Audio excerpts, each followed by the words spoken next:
So hello guys, welcome to OTS। Now जैसा कि आपसे हमने वादा किया था कि CUET के लिए इंटरनेशनल रिलेशंस और पॉलिटिकल साइंस जो डोमेन स्पेसिफिक सब्जेक्ट्स हैं उनका कंप्लीट कोर्स इस चैनल पर करवाया जाएगा।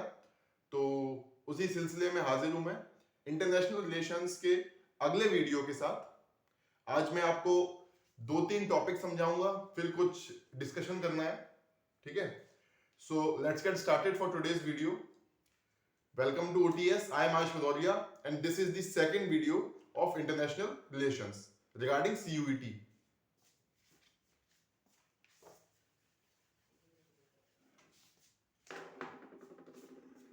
Now पहला पॉइंट तो मैं आपको ये समझाना चाहूंगा अभी, क्योंकि शुरुआत है कोर्स की तो बेसिक्स बिल्ड करना बहुत जरूरी है। तो बेसिक्स ही बिल्ड कर रहे हैं अभी, फिर धीरे धीरे हम आगे बढ़ेंगे। तो आज मैं आपको समझाऊंगा पहले what is the disparity, what is the difference between foreign policy and international relations.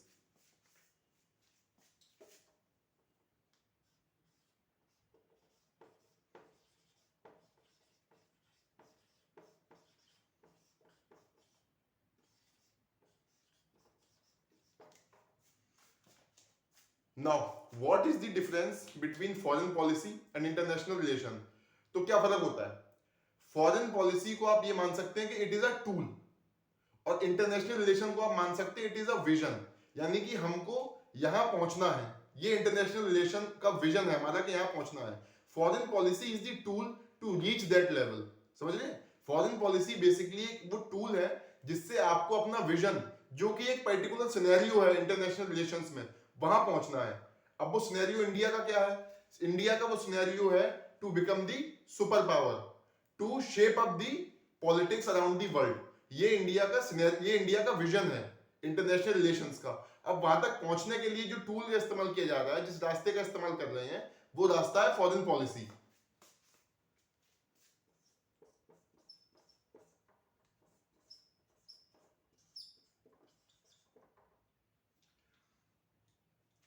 So foreign policy is the tool and international relation is a vision. ठीक है, इसको हम और शब्दों में भी कह सकते हैं। और शब्दों में हम क्या बोलेंगे इसको कि foreign policy is the conduct. Definition इसकी यही है, foreign policy is the conduct, whereas the international relation वो क्या है? अगर फॉरेन पॉलिसी कंडक्ट है तो इंटरनेशनल रिलेशन क्या हुआ? इंटरनेशनल रिलेशन बेसिकली हुआ डिसिप्लिन। ठीक है, ये सब्जेक्टिव डेफिनेशन है इसकी जो एकेडमिया में पढ़ाई जाती है। फॉरेन पॉलिसी इज, इसको इंटरनेशनल रिलेशंस को पहले क्या बोलेंगे? Discipline.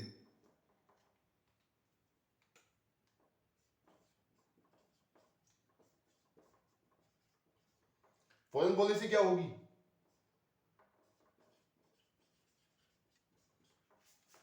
Conduct. Foreign policy is the conduct और foreign policy is the tool to reach the vision that is international relation और the discipline that is international relations.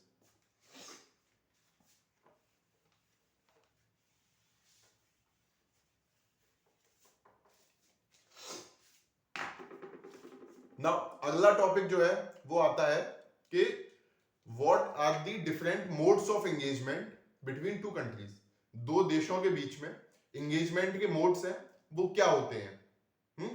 तो जैसे कि आपने बहुत सुना होगा कि regional grouping, multilateral grouping, minilaterals, alliances. आपको लगता होगा ये सब एक है। नहीं, ये सब एक नहीं है, इनमें बहुत बड़ा डिफरेंस होता है और सब्जेक्ट स्पेसिफिक वोकेबलरी में इनका इस्तेमाल अलग अलग सेंस के लिए प्रयोग किया जाता है। ठीक है, जैसे मिनीलेटरल अलग चीज है, मल्टीलेटरल अलग चीज है, रीजनल अलग चीज है, देन अलायंस वो बहुत ही अलग चीज है। फिर strategic partnership, comprehensive strategic partnership. तो मैं आपको ये सबका बताऊंगा अभी यहां पर डिफरेंस।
नाउ ये टर्म्स हैं आपके सामने, bilateral, multilateral, minilaterals, alliance, strategic partnership and comprehensive strategic partnership.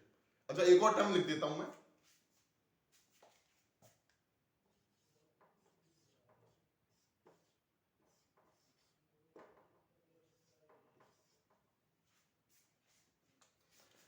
अब इनमें फर्क क्या क्या है ये बताता हूं मैं आपको। बायलेटरल्स का मतलब होता है संबंध जो दो देशों के बीच में हो, कोई भी दो देशों के बीच में संबंध हो, उन्हें बायलेटरल संबंध कह सकते हैं हम लोग। सिंपल है, आसान है बहुत, ठीक। अगला मल्टीलेटरल। मल्टीलेटरल क्या है? जब दो देशों से अधिक देशों के संबंध हो आपस में किसी एक एजेंडे को लेकर, तो उनको कह सकते हैं मल्टीलेटरल रिलेशन। आपने कोई एजेंडा चुन लिया, उसके बाद आपके संबंध आपके साथ जो है और चार छह देश खड़े हैं इसी बात पे, तो वो मल्टीलेटरल ग्रुपिंग हो जाएगी। जैसे इसका एग्जांपल हम दे सकते हैं क्वाड, या फिर हम दे सकते हैं आरसीईपी, या हम दे सकते हैं SCO, Shanghai cooperation organisation, RCEP की रीजनल कॉम्प्रिहेंसिव इकोनॉमिक पार्टनरशिप, या टीटीपी, पैसिफिक ओशन के लिए जो ट्रांजिशनल पार्टनरशिप है वो टीटीपी। तो ये सब एग्जांपल्स हो जाएंगे मल्टीलेटरल्स के, ठीक है। अच्छा, मिनीलेटरल क्या होता है? मल्टीलेटरल में एक और चीज है, मल्टीलेटरल रीजन के आसपास जो है ना वहां भी हो सकती है ना, देश ज्यादा होंगे। जैसे सार्क, जैसे शार्क है, सार्क SAARC, तो वो मल्टीलेटरल है और रीजनल मल्टीलेटरल है कि साउथ ईस्ट एशिया के जो देश हैं वो आपस में ग्रुप बनाए हुए हैं, तो वो रीजनल मल्टीलेटरल है। अगला है मिनीलेटरल।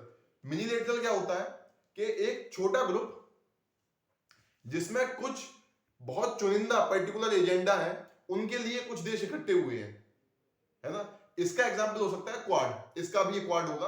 क्वाड इसमें मिनीलेटरल में फिट क्यों बैठता है? केवल चार देश हैं, हर देश अलग अलग डोमेन से है। अमेरिका अलग आता है पैसिफिक ओशन में, इंडिया इंडियन ओशन से आता है यहाँ पर, ऑस्ट्रेलिया ओशनिया से आता है कि नहीं। तो ये जो देश हैं जितने भी, जापान, जापान आता है वो साउथ ईस्ट साउथ चाइना सी के आसपास पैसिफिक ओशन वन से आता है ना।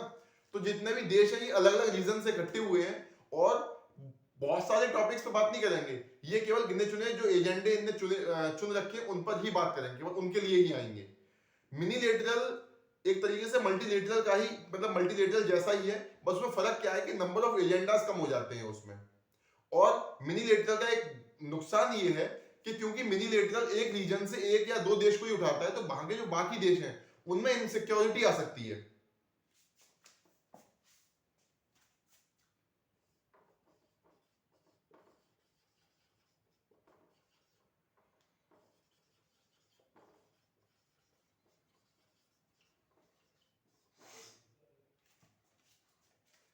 ये इसका नुकसान हो जाएगा मिनीलेटरल का, कि ये बाकी देशों में जो उस रीजन में है वहां इनसिक्योरिटी पैदा कर सकते हैं, क्योंकि उस रीजन से केवल उसी देश को उठाया गया है।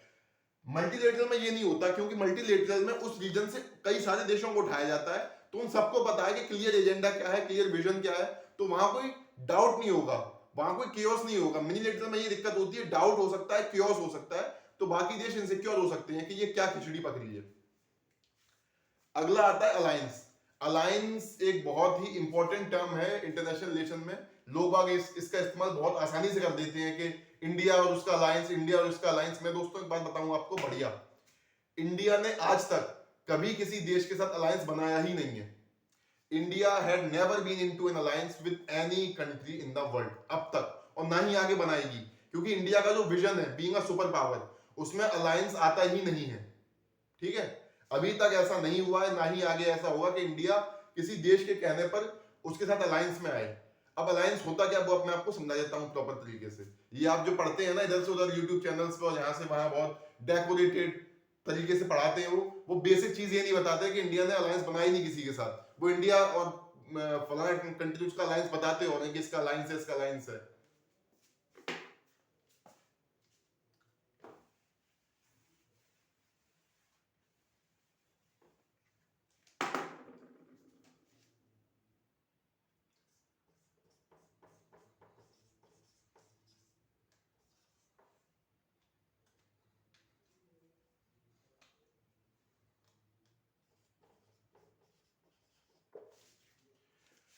पहला पॉइंट, अलायंस हमेशा वैल्यूज पे बनता है। तो वैल्यूज कैसी हो सकती हैं?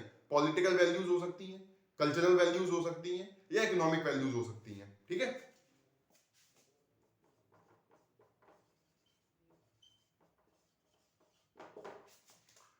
पॉलिटिकल वैल्यू, कल्चरल वैल्यू या इकोनॉमिक वैल्यू।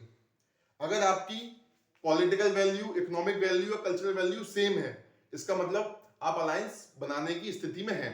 सेम कैसे हैं? पॉलिटिकल वैल्यू कैसे सेम है? आप दोनों डेमोक्रेसी हैं, आप दोनों, या क्या कहना चाहिए, डिक्टेटरशिप है, या जैसे रशिया और चाइना के तरीके से मान लीजिए, या मान लीजिए आप दोनों मोनार्की हैं, जैसे सऊदी है, यूएई है। तो ये तो हो गई common political value. Common economical value, आप दोनों ओपन इकोनॉमी है, या आप दोनों प्रोटेक्शनिस्ट है, या क्लोज्ड इकोनॉमी है दोनों। हालांकि दो क्लोज इकोनॉमी में तो खैर अलायंस बनेगा ही नहीं, क्योंकि इकोनॉमी क्लोज है तो बात ही खत्म हो गई, मार्केट एक्सेस ही नहीं मिलेगा। ठीक है, अच्छा, कल्चरल वैल्यू सेम का क्या मतलब है? जैसे इंडिया और सऊदी, कल्चरल वैल्यू क्या सेम है? मुसलमान वहां पे भी हैं, मुसलमान यहाँ पे भी हैं, कल्चरल वैल्यू सेम हो गई। India, Mongolia, cultural value same है, क्योंकि मंगोलाइट ट्रेडिशन के लोग यहाँ पे भी हैं, वहां पे भी हैं, है ना। इंडिया, चाइना, बुद्धिज्म, बुद्धिस्ट वहां पे भी, बुद्धिस्ट यहाँ पे भी है, इंडिया, जापान, है ना। तो ये कल्चरल वैल्यू सेम हो गई। तो अलायंस के लिए पहला स्टेप ये है कि आपकी इनमें से कोई एक मतलब होनी चाहिए सेम। तीनों सेम है तो फिर सुभान अल्लाह, बाकी कम से कम एक तो सेम होनी चाहिए। क्योंकि ऐसा होता है कई बार ये पॉलिटिकल वैल्यू सेम नहीं है, एक डिक्टेटरशिप है, एक डेमोक्रेसी है, लेकिन उनकी इकोनॉमिक वैल्यू सेम है, दोनों ओपन वो है, ओपन मार्केट एक्सेस है, दोनों में ओपन इकोनॉमी है, तो अलायंस बन जाएगा। या कल्चरली वो सेम है तो अलायंस बन जाएगा, है ना। ये अलायंस बनाने का पहला स्टेप है। अगर तीनों चीजें सेम है तो बहुत ही अच्छी बात है, ये है आपका पहला स्टेप। सेकंड स्टेप,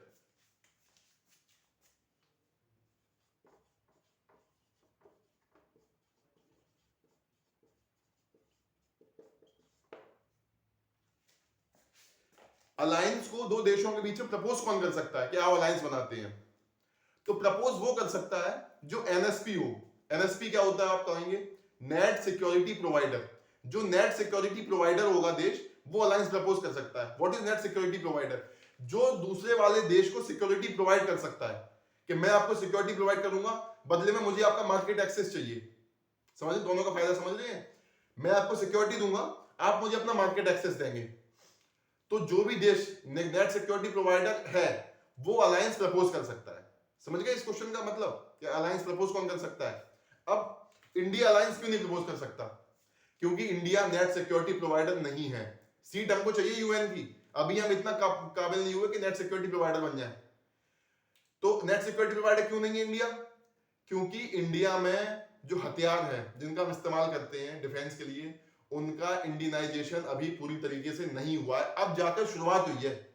अब 70% चीजें जो मना कर दी गई है, 70 आइटम की, ये बाहर से नहीं आएंगे, अब बनेंगे, ये शुरुआत करी गई है और अभी भी पूरी नहीं है।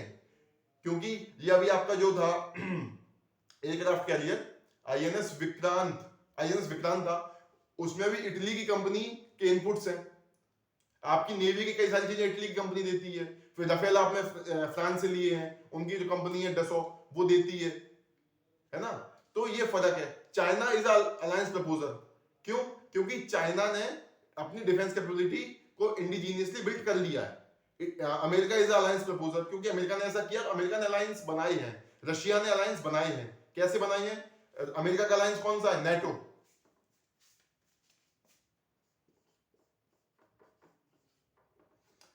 रशिया का अलायंस कौन सा था? वार्सो पैक्ट। ये अलायंसेस थे, ये बनाए गए थे क्योंकि ये लोग नेट सिक्योरिटी प्रोवाइडर थे। उन्हें फायदा क्या हुआ? उन्हें दूसरे देशों की मार्केट एक्सेस मिली। मार्केट एक्सेस मिली तो खुद की देश में जॉब क्रिएशन होगी, आपको बेचने के लिए और दूसरी जगह मिल गई, आपके प्रोडक्ट्स की डिमांड बढ़ेगी, आपकी इकोनॉमी राइज करेगी। तो ये है वो, मतलब ये वो पॉइंट है कि कौन प्रपोज कर सकता है अलायंस को, और इंडिया क्यों नहीं बन सकता, किसी भी अलायंस में क्यों नहीं आ सकता। ठीक।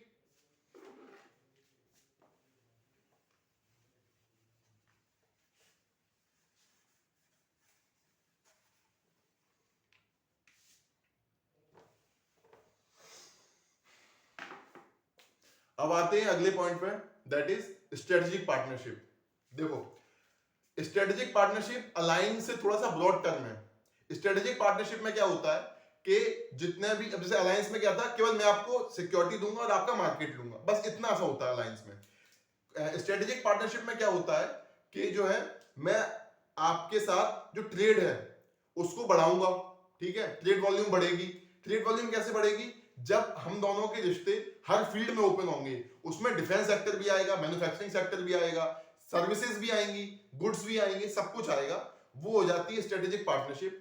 थोड़ा सा भरोसा और बढ़ जाए कंट्री पर, अलायंस के ऊपर, तो स्ट्रेटेजिक पार्टनरशिप आ जाती है।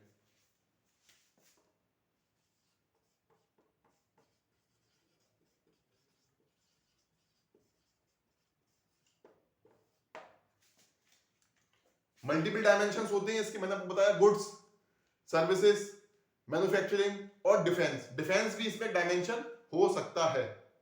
अब अगला था कॉम्प्रिहेंसिव स्ट्रेटेजिक पार्टनरशिप। इसमें इसमें क्या होता है कि सारे बैरियर्स तोड़ दिए जाते हैं, फ्री ट्रेड एग्रीमेंट साइन कर दिए जाते हैं, सारे बैरियर तोड़ दिए जाते हैं, फ्री ट्रेड एग्रीमेंट साइन किए जाते हैं, कोई भी रुकावट नहीं होती है ट्रेड में, है ना। वो कहते हैं कॉम्प्रिहेंसिव स्ट्रेटेजिक पार्टनरशिप, यानी कि पूरी तरीके से समागम हो गया है दो देशों के ट्रेड का।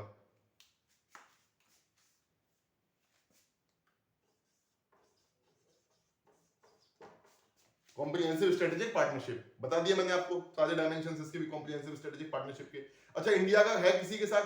बता देता हूं मैं आपको। इंडिया का जापान के साथ है, इंडिया का एशियान के साथ है, इंडिया का रशिया के साथ है ना, इंडिया का श्रीलंका के साथ है। तो ये सब इंडिया के हैं comprehensive strategic partnership, partner India के ये सब है।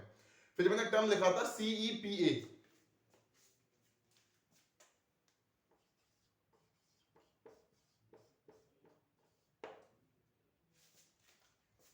अच्छा, स्ट्रेटेजिक का बता दूं मैं आपको, ये है कॉम्प्रिहेंसिव इकोनॉमिक पार्टनरशिप एग्रीमेंट, ये है कॉम्प्रिहेंसिव स्ट्रेटेजिक पार्टनरशिप।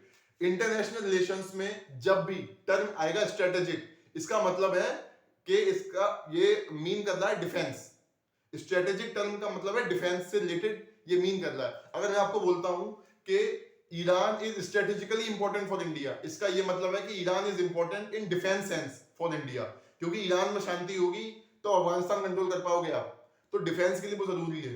अगर मैं आपको बोलता हूं कि this country is strategically important for India, इसका ये मतलब है वो कंट्री डिफेंस के पर्पज से इंपॉर्टेंट है इंडिया के लिए। यहां CEPA क्या है? Comprehensive economic partnership agreement. ये टर्म मैंने इसलिए लिखा क्योंकि कुछ समय पहले एक comprehensive economic partnership agreement India ने साइन किया था UAE के साथ। किसके साथ? UAE के साथ।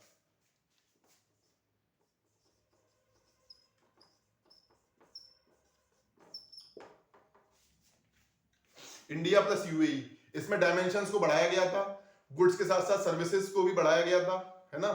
और UAE ये इसलिए किया था क्योंकि वो अपनी जो इकोनॉमी है वो उसको मल्टीपल डायमेंशंस में खोलना चाह रहा है, केवल टूरिज्म नहीं, उसमें और भी सब चीजें लाना चाह रहा है, जैसे ज्वेलरी सेक्टर हुआ, एग्रो सेक्टर हुआ। इंडिया ये सब एक्सपोर्ट करेगा UAE को, एग्रो प्रोडक्ट्स, ज्वेलरी, है ना, और भी कई सारी चीजें। गुड्स एंड सर्विसेज के अलावा भी अपना जो इकोनॉमी की ट्रेड को खोल रहे थे, इसलिए ये एग्रीमेंट साइन हुआ था। तो आज मैंने आपको क्या बताया?